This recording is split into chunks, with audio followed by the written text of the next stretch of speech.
Yoo yaa shama akkam jirtu amma booda footoo fi viidiyootu bilbila kiyya keessaa na jalaa bade jettanii mataa dhukkubsatuun hafee jira. Bilbila keessan otoo formaat hin godhiniin duratti waan dirqama isin godhuu qabdan tokkotu jira. Isteeppii itti aanu kana hordofuudhaan salphumatti footoo keessan jechuudha iddoo isin kaayyatuu qabdanii fi salphumatti yeroo bilbila keessan formaat gootanii deebistanillee suuraan keessan tokkolleen isinirraa dileet hin ta'u jechuudha. Eessaa akka argattan jechuudha bal'ina waliin ilaalla jechuudha. Bakka irra deebin gara chaanaala Oromaan dhuftan namoonni haaraa dhuftan subscribe godhaati. Maatii keenyatti dabalama.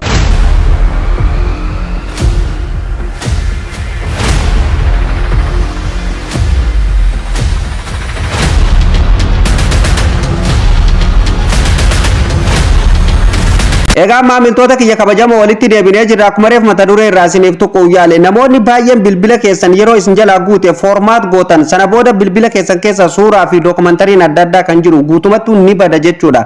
Kanaafuu dookumantariin keessan wanti tokkolleen akka isin jalaa hin banneef fi suuraan keessanilleen akka bilbila keessan keessaa isinirraa hin banne jechuudha. Osoo formaat hin godhin immoo eessa akka kaa'attaniin isin barsiisa nafaana bu'a.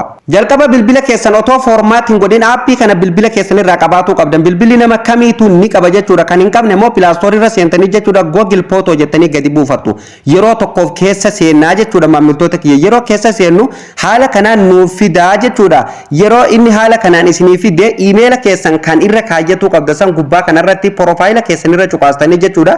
Emaila barbaadan asinni filattu kun amma kiyya kanaatu naa ba'e gubbaa kanaan fuuldura qastiitu jira. Qastii tanarra cuqaastanii emaila bilbila keessan keessaa kan paaswordii fi waan hunda isaa beektan kan booda bilbila kanarratti banatuu dandeessan asirratti deebifattanii guutuutti suuraan ufii isaatiin asirratti ol bayaa jechuudha. Kun haala isin argitan kana namni isin jalaan dhossee jechuudha maamiltoota kiyya. Kanaafuu suuraa kana akkamitti akka itti kaa'atan isin argisiisa jechuudha.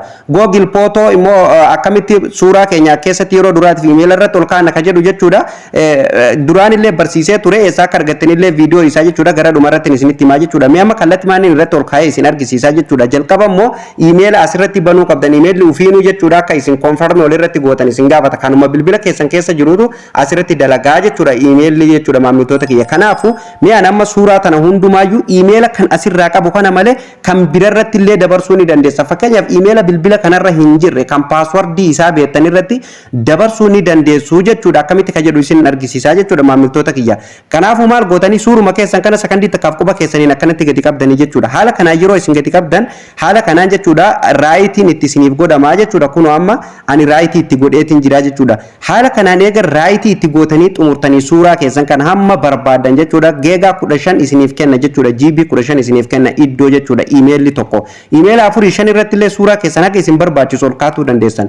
GB 15 jechuun waan guddaadha maamiltoota kiyya. Cinaa bilbila tokkooti jechuudha. Waan guddaadha GB 15 jechuun suuraa yoo xiqqaate gara suuraa 200 ni fuudha jechuudha yoo akkam gad xiqqaate. Fakkeenyaaf kan amma isin argisiisu kun maamiltoota kiyya kabajamoo email bilbila kanarra hin jirre irratti kan dabarfattanii fi akkasumallee yoo email bilbila irraa qabdan kana paaswordii isaa beekuu baattan kana jechuun yeroo bilbila keessan formaat gootanii bantan jechuudha. Bilbilli keessan emailaa fi paaswordii isin gaafata. Emaila san yoo paaswordii hin beekne irratti banatuu hin dandeessan bilbila san irratti jechuudha. Yoo kireet gootanii haaraa lafaa uummatu taate malee haaraa yeroo lafaa uumtan immoo wanti bilbila san irraa duraan dileet ta'e tokkolleen isiniif hin deebu jechuudha. Kanaafuu emaila paaswordii isaa beektan kan bilbila birarra jirullee haa ta'u kan bilbila kana keessa jirullee haa ta'u jechuudha. Akkamitti akka itti kaa'uu dandeessanii isin argisiisaa jechuudha. Haala kanaan eega raayitii itti gootanii xumurtanii maamiltoota kiyyaa jala kanatti gadi buutanii sheer bakka jettu ni argattu jechuudha. Kanaafuu maal gootu yeroo tokkoof sheer gootu jechuudha. Irratti cuqaasta sheer irratti cuqaaseetiin jira. Sheer irratti eega cuqaastan boodan haala kanaan fuula kana qabatee isinii dhufa. Taphni guddaan asirratti jechuudha. Sooshaal miidiyaa isin itti fayyadamtan hundaayyuu haala kanaan isinii fida jechuudha. Gubbaa kanarrallee waan adda addaa isinii fida. Haaraa fakkeenyaaf albama haaraa yoo tolchuu barbaadan kireet godhuu barbaadanii fi akkasumallee albama duraan qabdan yoo aad godhuu barbaadan kan duraan qabdan fakkeenyaaf suuraa duraan baakaappii gootanii qabdan yoo jiraate jechuudha. Aartuu albam bakka jedhu kanarratti cuqaastanii kan durii walitti dabalatuu dandeessan. Akkasumallee albama haaraa mata duree haaraa tokkotti gootanii achi jalatti suuraa walitti qabatuu feetanillee jechuudha maamiltoota kiyya. Asirratti kireet albam bakka jedhu kana cuqaastanii jechuudha. Mata duree maqaa barbaadan irratti qabatanii san booda suuraa barbaadan achi jalatti walitti qabatuu dandeessu jechuudha. Akkasumallee aappii anama keessa seene kanarratti illee walitti qabatuu barbaadan jechuudha. Duraan achi keessaa qabatanii kan biraa kan amma irratti raayitii gootan kan irratti dabaluu barbaadan send in photos ka jedhu kanarratti cuqaastanii walitti qabatuu dandeessu jechuudha.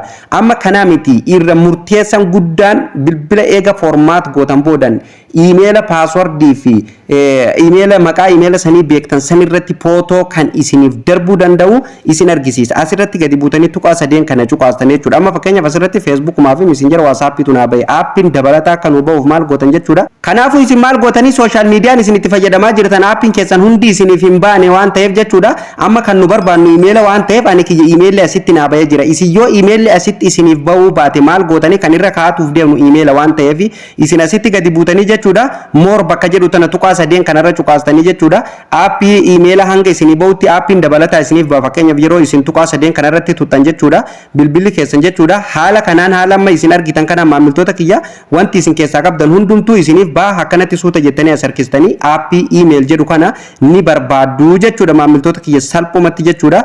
Sana booda maal gootu jechuudha email irra cuqaastu. Amma suuraa meeqaa suuraa torba fakkeenyaaf tanaan emaila kanarra kaa'uuf deemaan fakkeenyaan isinitti argisiise isin kana caalaatti jechuudha irratti raayitii gootanii fiduu dandeessanii jechuudha. Share ka jettu tana ni argitu kun lakkoofsa torbaatu dura jira jechuudha. Share items ka jedhu ni argitu jechuudha. Amma irratti erguuf deemna jechuudha suuraa habbaa torba jechuudha emaila kanarratti email bakka jedhu kanarratti yeroo tokkoof kilik goonaa jechuudha maamiltoota kiyya kabajamoo. Sana booda haala kanaan download lift nuun jedha jechuudha ni eegganna jechuudha hamma inni download ta'utti shabakaa isin barbaachisa moo yeroo duraatiif yeroo share gootan san dirqama daataa isin barbaachisaa jechuudha ni eeggannaa jechuudha. Ammallee ufii isaati sendi ta kunoo maamiltoota kiyya kabajamoo amma haala isin argitan kanaan suuraa reefun tanaan achirratti sendi godhe sun kunoo asirratti sharing to email naan jedhee jira jechuudha. Sharing ta'ee jira gara emailitti naan jedhee jira jechuudha. Kanaafuu jechuudha amma suuraan torban reefun tanaan raayitii itti godhe sun kunoo haala isin argitan kana maamiltoota kiyya kabajamoo asirratti naa seenee jira jechuudha. Emaila kanarratti naa seenee jira jechuudha guutummaan guututtu maqaa emailillee ani isin jalaan dhossegaa kunoo gubbaa kanarratti firoomta jettu fuulduratti emailatu jira jechuudha. Yoo emailli kunilleen isiniif tahuu baate maal gootan emaila kana asumatti irraa jijjiiruu ni dandeessan osoo as keessaa hin baane. Tuqaan fuuldura qastii takkatu jira kunoo asitti jechuudha emaila keessan fuulduratti qastii sanirra cuqaastaniituma jechuudha. San booda emailli isin keessaa qabdan guutuun kunoo anamma isin jalaan dhosse haala kanaan isinii dhufa jechuudha. Emailli keessan kan barbaadan irratti yeroo isin cuqaastan gubbaa kanarratti isiniif ol ba'a jechuudha. San booda amma isteeppii isa dhumaa jechuudha. Asirratti kunoo mallattoo akka seendii ni argattu jechuudha kunoo asitti jechuudha. Mallattoo tanarra yeroo isin cuqaastan kallattimaan emaila kanarratti ufii isaatiin suuraan kun bakka tokkotti darba jechuudha. Suuraa 100 takkallee maan taane 200 maan taane sanii olillee jechuudha. Bakka tokkotti emaila kanarratti sakandii takka keessatti dabarfatuu dandeessanii jechuudha. Kana booda bilbila keessan guutummaan guututu formaat gootanii jechuudha. Eega bilbila keessan formaat gootanii jechuudha maamiltoota kiyya bilbila keessan formaat gootanii eega bantan boodaan paaswordii fi emaila isin gaafata. Emailli inni isin gaafatu san jechuudha. Emaila amma asirratti suuraa irra kaayyattan kana itti guutanii jechuudha deebistanii yeroo isin emaila kana achirratti guuttan jechuudha kallattimaan jechuudha suuraan keessan hundinuu isiniif deebi'a. Eessatti isiniif deebi'a gaalaarii keessatti osoo hin taane footoo keessatti isiniif deebi'a jechuudha. Kan amma isin argisiisan kunoo asirratti aappii kanarratti isiniif deebi'a jechuudha maamiltoota kiyya. Yoo aappii kanarraa dhabdanillee Gmail keessan keessa yoo seentanillee ni argattu. Aappii kana jechuun aappii kanarraa dhabdan jechuun fakkeenyaaf yoo bilbila formaat gootan bilbilli tokko tokko yoo Samsung faa ta'e malee aappiin kunillee irraa gubataa jechuudha. Kan dur isin download gootan yoo ta'e irraa gubataa kan bilbila waliin dhufe yoo ta'e irraa hin gubatu jechuudha. Yoo kan bilbila waliin hin dhufin ta'e isin gabbuuftan ta'e irraa gubata yoo irraa gubatellee deebistanii gadi buufattu jechuudha. Haarayatti yeroo isin gadi buustan aappii kana keessa emaila saniin konfirm walirra gootan emaila kan duraanii saniin jechuudha. Kan bilbila keessan irratti jalqaba bilbila keessan irratti banuu qabdanii yeroo bantan yeroo aappii kana keessa seentan emaila isin gaafata emaila keessan san konfirm godhuu feeta isin jedha kan keetti isin jedha yes I am in gootan isinii jechuudha. San booda kallattimaan konfirm walirratti tahaa jechuudha maamiltoota kiyya. Sana booda suuraan keessan guutummaan guututtu isiniif deebi'a. Dookumantariin kamiyyuu isin jalaa badu hin danda'u jechuudha. Viidiyoolee yoo ta'e jechuudha. Isteeppii anama isinitti argisiise kana jalqabaa kaaftanii hanga dhumatti yoo hordoftanii amma booda bilbila kiyya formaat godheeti suuraa fi akkasumallee viidiyoo fi dookumantariin adda addaa na jalaa badde jettanii mataa dhukkubsatuun hin jiru jechuudha maamiltoota kiyya. Rakkoon keessan viidiyoo seeraan hin hordoftanii viidiyoo seeraan osoo irra hin oofin hordofaan isiniin jedha.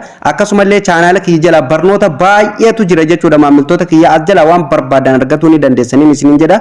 Barnoonni irra isiniif qabadhee dhufelleen jalqabaa kaafnee kan hanga ammatti waliin ilaalaa turre kana maamiltoota kiyya namoonni jalqabaa kaaftanii hanga ammatti nu hordofaa turtan galanni keessan guddaadha. Maarree isinillee viidiyoo kana ilaaltanii eega xumurtanii keessaa bahuu duwwaa osoo hin taane chaanaala Oromaaniif namoonni haaraa taatan subscribe godhaatii maatii keenyatti dabalamaan isiniin jedha.